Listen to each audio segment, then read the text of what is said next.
the animation industry, things are looking kind of bleak, y'all. I would say this current downward trend started during lockdowns in 2020, but we really started seeing things not look so great in 2022 with some news that I'm going to share in a second. And even looking at what we've been getting in terms of movies in the past couple years, at least from these industry giants, it's been okay. It's not like things have been terrible. Well, in some cases they've been actually kind of terrible, but it's just unimpressive, unoriginal, and it lacks character. And if you're like me and you really care about animation, this is really saddening. And so today I want to talk about where the industry has been, where it's kind of at in terms of these mainstream giants, who at least is giving us a little bit of hope, but why I believe that when it comes to original concepts, creativity, and actually getting things that we want to see that's enjoyable, original,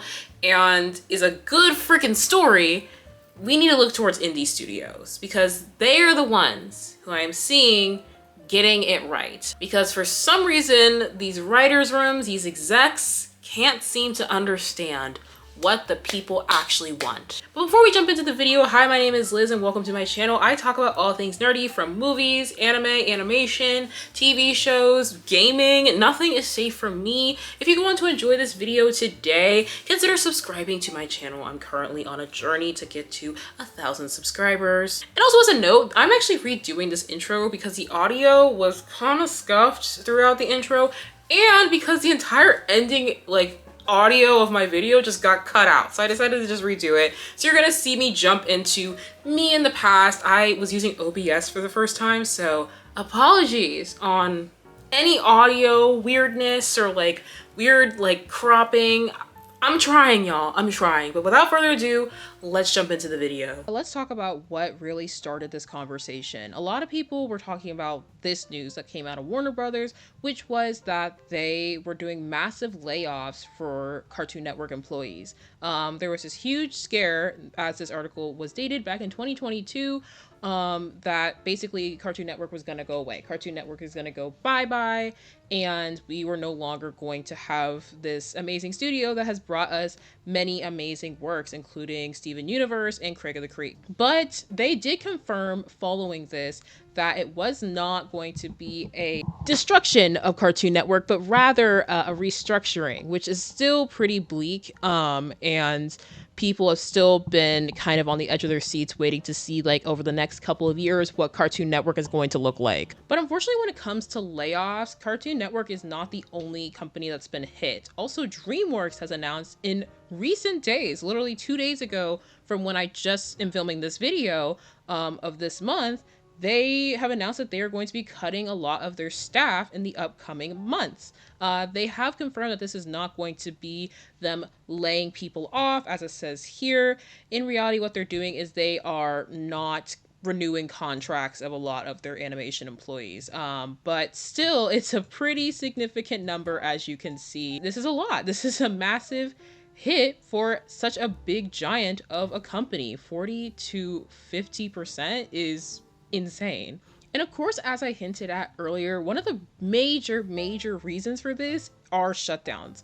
And when it comes to the movie industry, theaters really did take a massive hit, of course, when no one can go outside. No one was able to enter businesses. And instead of seeing this bounce back that a lot of people thought we would see, in reality, it feels like the movie scene has just changed as a whole. And one of the reasons why that is because of streaming services. Streaming services really did change the way that people consume movies, the way people consume media.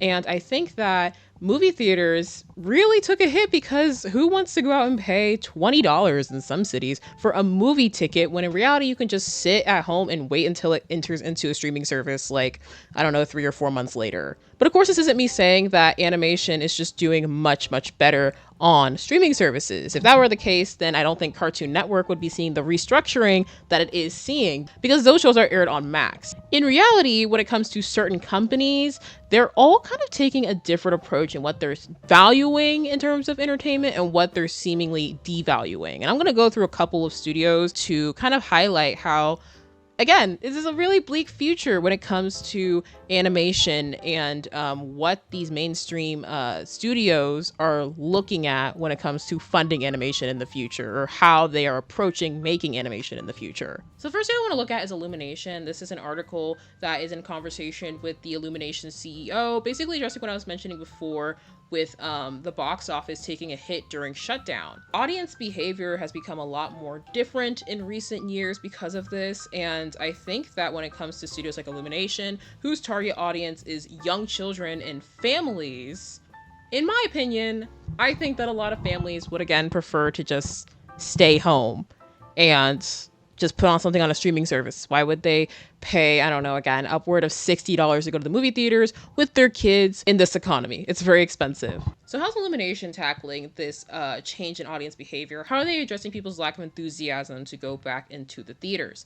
Well, they have been talking about keeping costs down. One of the things they've been doing is outsourcing their production outside of the United States with one of their recent films, Migration, for example.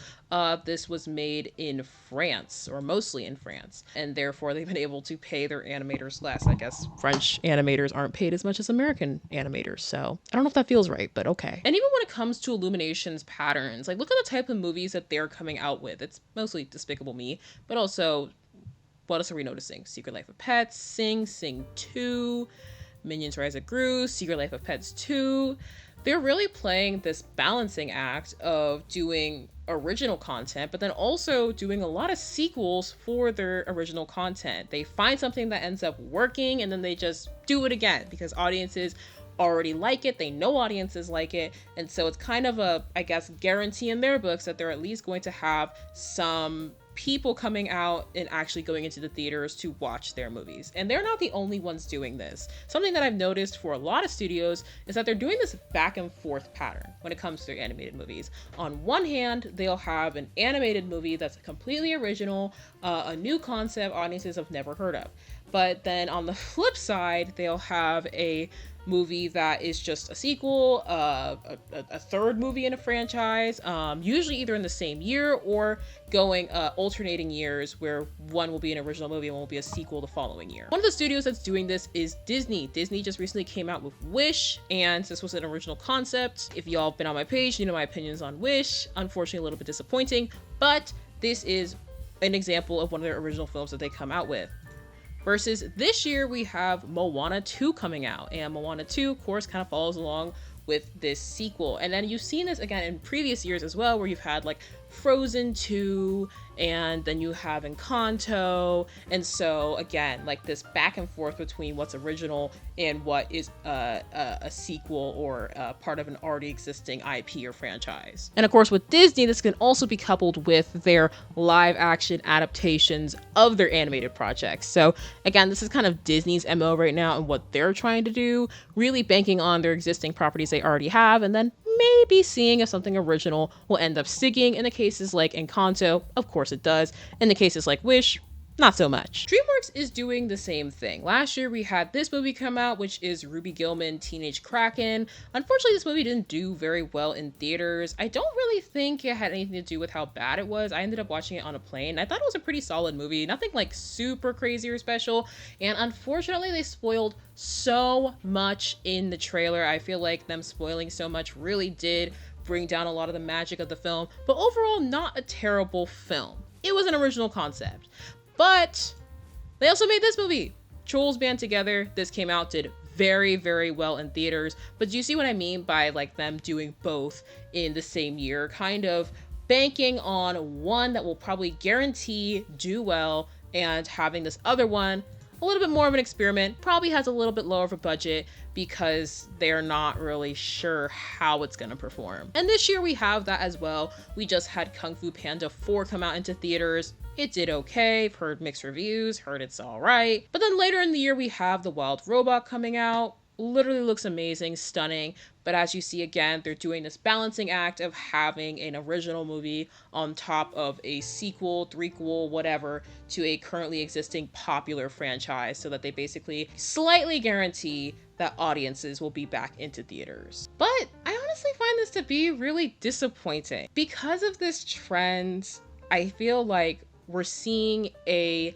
lack of creativity in the industry. We're seeing these companies play it safe and less of an investment into original concepts and ideas. And the same can be said for TV shows as well. Going back to the main culprit, of course, which is HBO Max, and of course, Warner Brothers. They were the ones who did what they did to Cartoon Network, and they got rid of shows like one that I'm pretty bitter about, Infinity Train. Infinity Train, if you haven't watched it, is such a good show. Was such a good show. It is no longer on the air. Fans are pissed about this and remain pissed to this day. Shout out to my Infinity Train fans out there. But original content, again, is really taking a hit because of this trend. They're banking more on things that they know work, and in the process sacrificing originality, creativity, and coming up with really cool original concepts for the sake of course, making money. But I think the thing that pisses me off the most about that, though, is that if they actually invested time and effort genuinely into making a movie that's original, that has a really cool concept, I think that audiences would still resonate with that. For example, Encanto did not do very well in theaters, and honestly, people thought the film was going to be a miss. But the minute it went onto streaming services, again, onto this platform that's more accessible and where more people are going to watch it, because again, at the time, audiences really weren't going back to theaters yet. It was amazing. It did amazing. It did a really good job, and it performed, and it really does prove my point that if they just invested the time or actually energy into making original concept things, then it would actually perform well. But the biggest thing is that it's a gamble, and I understand that it's a gamble, but it's really sad that we're missing out on stuff like this because studios don't want to gamble on whether or not it would actually work out. If you have seen, this is basically an animator who created this pitch for a Batman Beyond animated feature film. Oh my gosh, it looks amazing. Look at this. Looking stunning, amazing. And they said no. They said no. And this is what I mean by we're missing out. We're missing out on so many cool concepts. And imagine the things that we're not hearing about.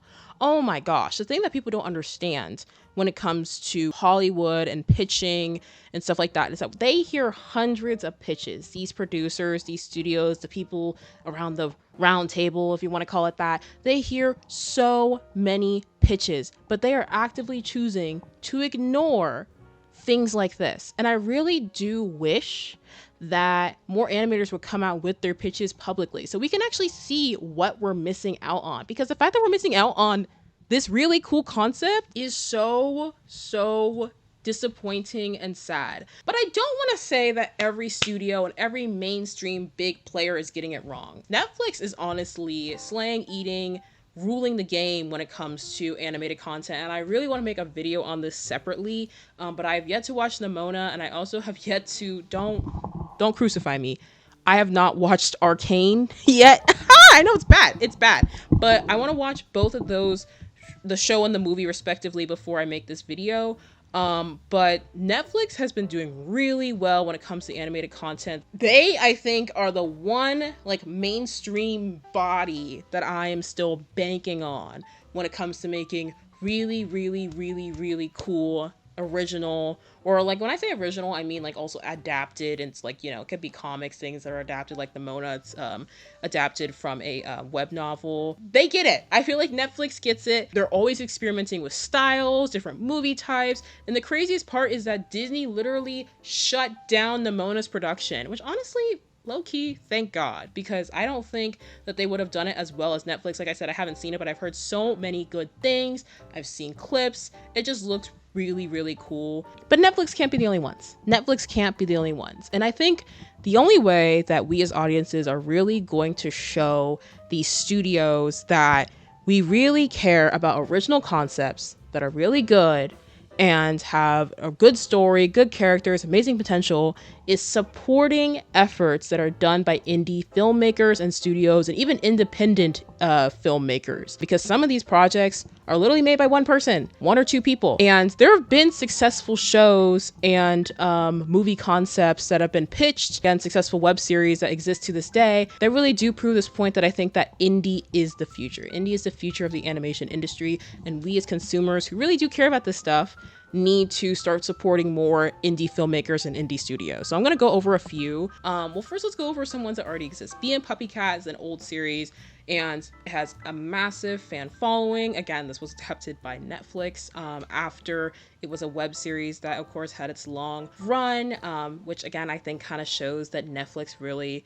does understand or sees the potential in more indie filmmakers, animated projects. But yeah, this is one of the more earlier examples of a successful indie production and why I personally do think that indie is going to be the future of animated filmmaking. It is a show, but my point still stands. Another example where I did not even realize how massive of a fan base this show has, Hell of a Boss. I went to a convention for the first time this year. Oh my god, the number of Hell of a Boss cosplays and just hype there was insane. I was like, okay, I did not know, but Hell of a Boss is another web series that has just blown up. Of course, now Hazbin Hotel exists as well. It's just kind of, again, showing how indie is pushing the industry, pushing the boundaries of what is going to be successful in the animated space, at least in the West. But a studio I don't think a lot of people have heard of and I really want to talk about is a studio called Enlight. They are a studio that is partnering with G-Kids, who is the distributor of all Studio Ghibli films in the United States, and they're also behind, of course, a lot of other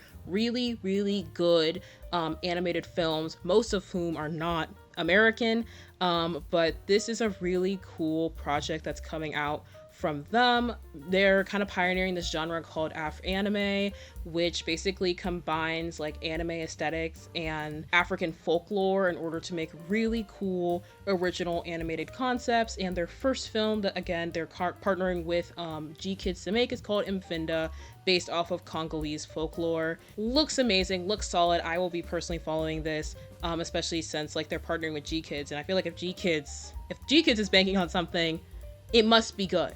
So I'm super excited for this. Enlight is this studio, and I think that we need to be supporting studios like this and these people like this who are putting in the hard work. Another production.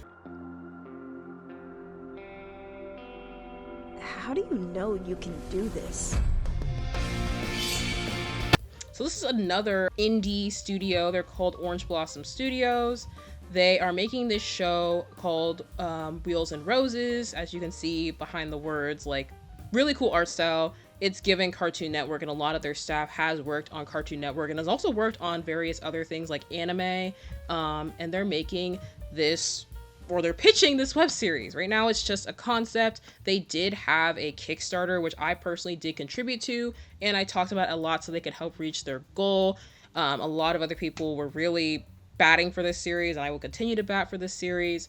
It really looks super solid, and I'm really glad that they met their Kickstarter goal so that we could potentially get this. I know I can do it because I believe in myself. Literally looks so solid, fire. But this is what I mean. This is what I mean when I mean that indie animation studios are the future of animation, because the mainstream could never. Basically, this series is a combination of sports anime and a magical girl anime. So taking those two things and combining them, that's just so cool. Like, this is the stuff that, this is why we need to support more indie studios. This is why we need to support more indie studios. Are you kidding me? So my audio cut out here at the end, as I mentioned in the beginning, but one last studio that I did mention, well, I don't think they're a studio. I think they're like a freelance animation, like, trope, I don't know, a group, I don't know. It's called The Line, and their work is pretty iconic in a lot of spaces. They've done music videos for Gorillaz in terms of animating for those. They have their own animated shorts. They've done Lil Nas X and like other League Worlds videos. Y'all know if you're a League of Legends fan. They've done the video for that a couple of times. Truly iconic work, but they also do animated shorts, and just like the world building, the character designs, everything looks just truly incredible. So I also did want to highlight them. But yeah, in conclusion, I don't know what we're gonna be expecting from the industry at this point. Things are looking just weird. And if it's not smaller animated studios like Enlight and G-Kids who are trying to push in and at least break some barriers and disrupt whatever